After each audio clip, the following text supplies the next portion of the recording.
Magandang gabi, pambungad sa ating newscast. Nailusot na sa Kamara ang proposed budget ng Office of the President. Yan ay sa kabila ng mga kwestiyon ukol sa lumulubong travel fund at intel funds dito. Narito ang ating balitang A to Z. The Filipino people should not pay for the revenge travel of our top officials. Sumalang ngayong araw sa plenary debate sa Kongreso ang budget ng Office of the President.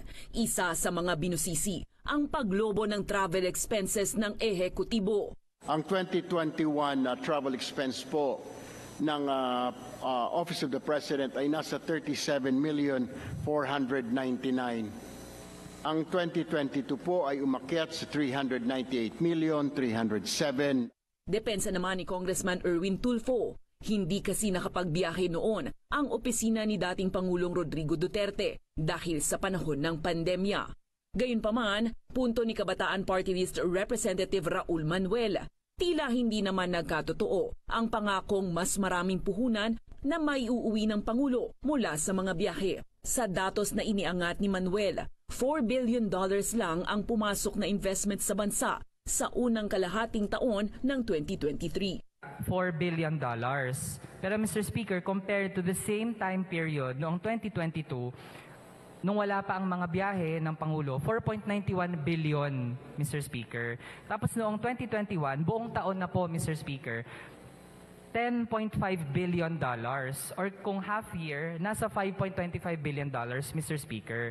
Kaya mas malaki pa ang rate ng pagpasok ng investments sa bansa noong emergency pa ang pandemic kumpara ngayon, Mr. Speaker. Kahit na biyahe ng biyahe ang Pangulo. Bukod rito, binusisi rin ang paglobo ng confidential funds ng OP na ayon kay Congressman Tulfo, nagsimula noong Duterte administration.